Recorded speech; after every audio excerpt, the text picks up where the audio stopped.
It was 11:47 on a Tuesday night when I finally stopped pretending. I was fine. My son had been asleep for 3 hours. The house was quiet in that hollow way it gets when everyone else has surrendered to the day. I was sitting at the kitchen table, with my laptop open, a cold cup of coffee I'd reheated twice, and a knot in my chest that wouldn't let me breathe right. I'd been scrolling for almost an hour, news article after news article, words like reduction in force, budget consolidation, streamlining federal oversight, the kind of language designed to make something catastrophic sound harmless, clean, bloodless, administrative, like nobody's. Child was on the other side of those budget lines. My phone buzzed. Another mom from our parent group had sent me a link. No message. She didn't need to. We'd all been passing the same articles around for weeks, trying to decode what they meant for our kids. Nobody had answers. Even the advocacy websites sounded rattled. Then I found the number, 415, that's how many Department of Education employees were laid off in a single day. 121 of them from the office responsible for making sure schools followed the law for kids like mine. I read it 3 times. Then I closed the laptop and sat in the dark. Because once you understand that number, really understand it, something breaks inside you. Not because the law disappeared. That would almost be easier. The law was still there. IDEA was still there. Section 504 was still there. The ADA was still there. What disappeared was the feeling that anyone was still watching. And the second that happens, the whole room changes. You start replaying old meetings in your head. The ones where they smiled at you while saying no. The ones where they used words like appropriate and progress and staffing challenges and collaboration. The ones where you walked out feeling like you'd somehow lost an argument you didn't even know you were having. You realized those meetings were never just conversations. They were calculations. How much does this parent know? How much can we delay? How much can we cut? How much can we soften the language before she notices? How tired is she? How alone is he? How long until they give up? And once I saw that, I couldn't unsee it. I thought back to my first IEP meeting. I had walked in with highlighters and sticky notes and good intentions. I thought if I learned the process, if I stayed respectful, if I showed them I was reasonable, the system would work the way it was supposed to. It didn't. I left that meeting feeling like I had brought a permission, slipped to a knife fight. I sat in my car in the school parking lot and called my mother, and for the first 2 minutes I couldn't even speak because my throat was so tight. She kept asking what happened, and when I finally got the words out, all I could say was, they smiled at me the whole time and still said no to everything. That was the day something changed in me, not into anger, into clarity. I stopped thinking. The problem was that I needed to be nicer, calmer, more patient, more collaborative, more understanding of the system. No, the problem was that I had mistaken politeness for protection. I had assumed that because my child had rights, those rights would somehow enforce themselves. But rights without leverage are just words on paper, and paper only matters when you know how to use it. So I started learning, not just the acronyms, not just the law, not just the difference between an IEP and a 504. I started learning the real language of survival. Paper trails, timelines, follow-up emails, prior written notice, state complaints, independent evaluations, stay-put parent concern letters, the exact sentence that can stop a room, the exact question that makes a district go quiet, the exact moment when be cooperative becomes be strategic. And what I learned was simple. The parent who wins is usually not the loudest parent in the room. It's the parent with the best records. The parent who can prove what happened. The parent who reaches into a binder and pulls out the email from 8 months ago where the district said one thing, then does another. The parent who sends the follow-up email after every call. The parent who knows that if it isn't in writing, it barely exists. I learned that the hard way early on. I had a phone call with my son's special education coordinator. She verbally agreed to add more speech therapy. I hung up, thrilled. I told my husband we'd finally gotten somewhere. 2 weeks later, at the IEP meeting, she looked at me like I was speaking another language. I never agreed to that, she said in. Because I had nothing in writing, her version became the record. That was the last phone call I ever had without a follow-up email. After that, every conversation became documentation. Every hallway promise got summarized. Every meeting got a same-day recap. Every verbal reassurance got turned into a written record. Thank you for speaking with me today. I want to confirm my understanding of what was discussed. That sentence changes lives. Because now silence means something. If they don't respond, your summary stands. If they do respond, now you have their real position in writing. Either way, the fog lifts. And once the fog lifts, the system starts to look very different.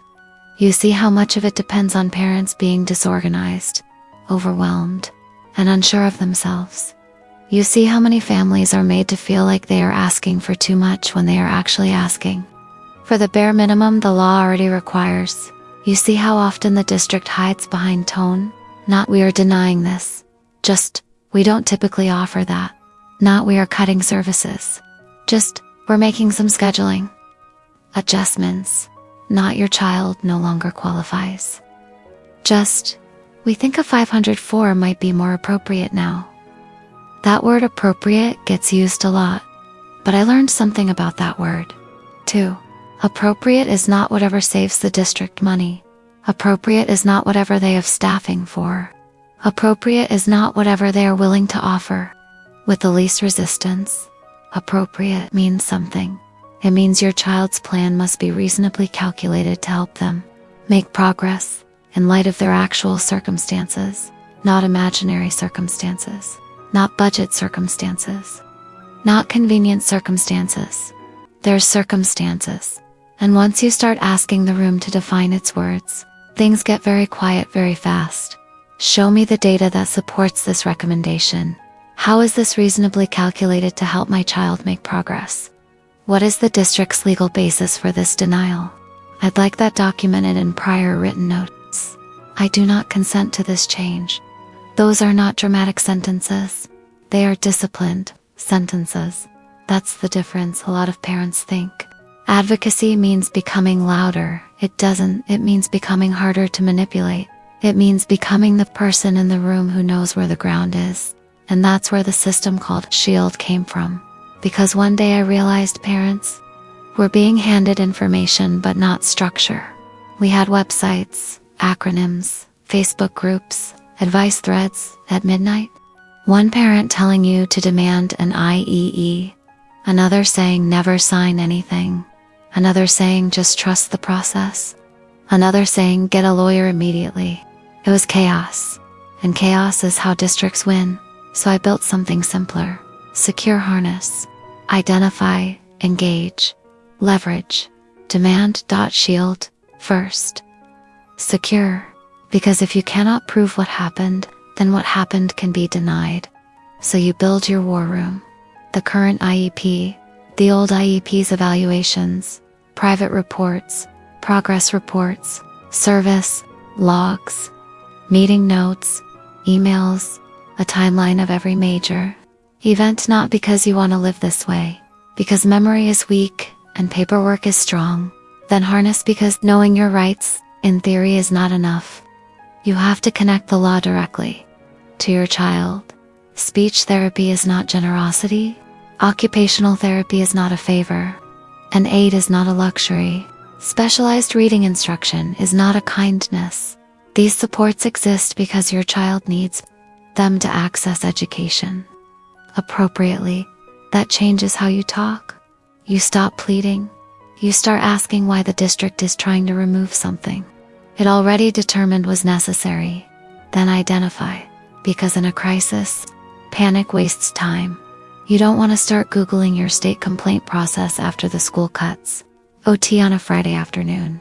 You want the form already saved, the timeline already known, the phone number already written down, The pathway is already mapped. Then engage, because one parent sitting alone across from 5 school employees is not a conversation. It's a power imbalance, and districts know exactly how to use isolation. So you build your network, another parent, an advocate, a therapist who knows your child, a friend who can attend and take notes, a protection and advocacy agency, a parent training and information center, an attorney you have at least spoken to once. Not because you are weak, because going in alone is a disadvantage the system counts on. Then leverage. This is where everything changes, because leverage means options, an independent evaluation, a private therapist letter, a stronger paper trail, a coalition of parents seeing the same pattern, a school board appearance, a complaint, a hearing, a story the district does not want told. Leverage is what turns "please help me" into "you need to take this seriously." And then demand, not rage, not chaos. Demand, structured escalation, the polite ask, the formal written request, the parent concern letter, the request for prior written notice, the state complaint, the mediation request, the due process filing, a visible ladder. Because districts need to understand that you are not going away, and that every refusal is creating a larger record than the one before it. I saw exactly what that looks like with a family who had been asking for a one-on-one aid for more than a year. For a year, polite asking got them nowhere. Staffing shortages, delays, reassurances, another meeting, another promise, another no. Then they changed tactics. They documented every request. They sent the parent concern letter. They requested prior written notice for every refusal. They filed the complaint within weeks. The district scheduled a new meeting. The aid was approved. A year of hoping got them nothing. A few weeks of structured escalation got them everything. And that's when you realize the most dangerous thing a parent can do is stay in the stage of asking forever. Because asking without escalation teaches the system that your child can wait, and your child cannot wait. That's the part people miss. These aren't theoretical delays. This is speech not delivered, reading intervention not provided, behavior support removed. A child who panics during tests because someone decided extended time was no longer necessary. A kid who starts hating school because the support holding their day together was quietly reduced, then described as an administrative adjustment. I think about one mother who had been writing everything down in a composition notebook without even realizing what she was building: dates, names, what was said, what was promised, what never happened. She didn't have a law degree. She didn't have money for an attorney. She didn't have a husband at home helping her decode this system. She had a notebook and a child whose services were being chipped away, one piece at a time. Speech therapy went down. 8 hours got cut. Progress reports stopped coming. She finally took that notebook and turned it into action. She requested records. She contacted her state protection and advocacy agency. She linked up with another mother. And weeks later, the district was found in violation. Compensatory therapy, hours restored, written progress reports required going forward. But the most important part wasn't the win. It was what she said after. She said, "I stopped feeling like I was the problem." That sentence stays with me, because that is what this system does to parents. It makes them internalize the failure. If I were smarter, if I had more money, if I knew the law better, if I were less emotional, if I were more assertive, if I were more organized, if I were more believable. No, the truth is harder and simpler than that. A broken system survives by convincing families that its failure is personal. It isn't. And once you understand that, you stop wasting energy on shame. You put that energy into preparation. Then one day you walk into a meeting and you feel it. The shift, the same room, the same table, the same stack of papers. The same district employees who used to make you feel small, but something is different. You are no longer hoping they take you seriously. You are expecting accountability. You are no longer flustered by jargon. You are listening for contradictions. You are no longer rushing to fill silence. You are letting your questions land. You are no longer the scared parent with the highlighter. You are the parent with the binder, and the room knows it. Remember the exact meeting where it clicked for me? My son's team was presenting data I knew was incomplete. The district was nodding along, moving toward the conclusion they had probably decided before I arrived. I felt that old pressure rising, the pressure to be agreeable, to not be difficult, to sign, to move on, to trust. Then I looked at the signature line, and I realized something so obvious. It felt electric. They needed me. I was the one holding the pen.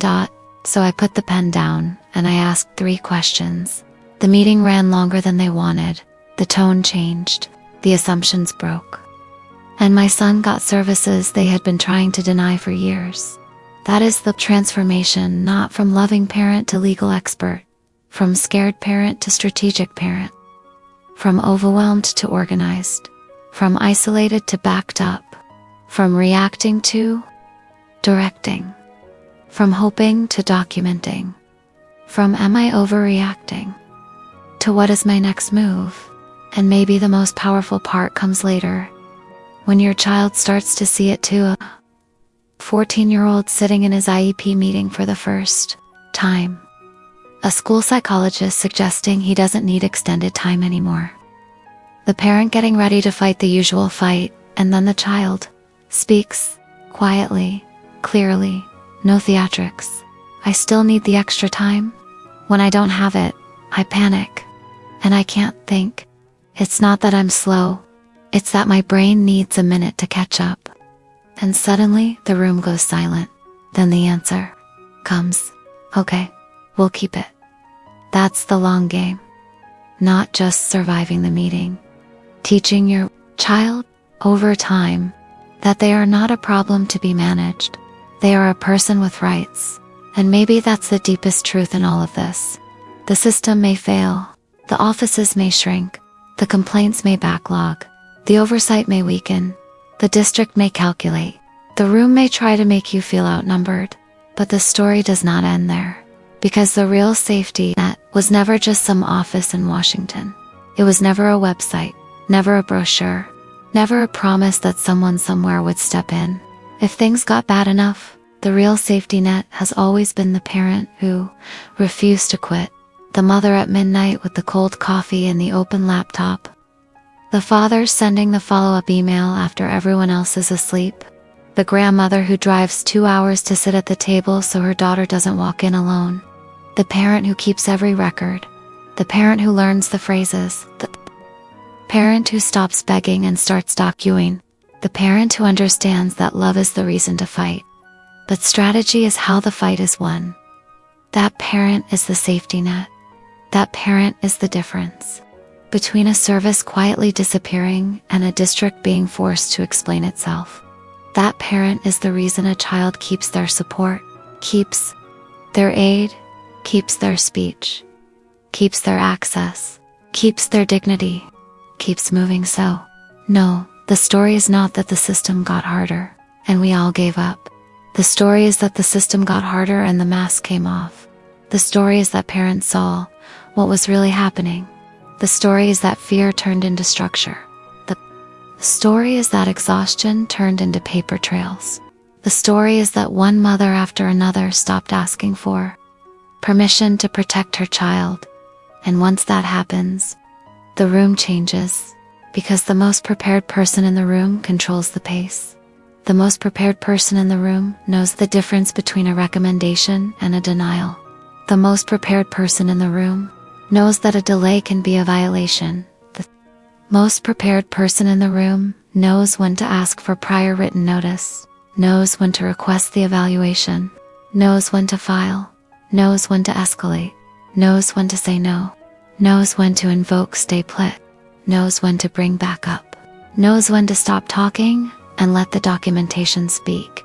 And in a world that keeps counting on parents to be overwhelmed, ashamed, and too tired to continue, being prepared is a form of power nobody can fake.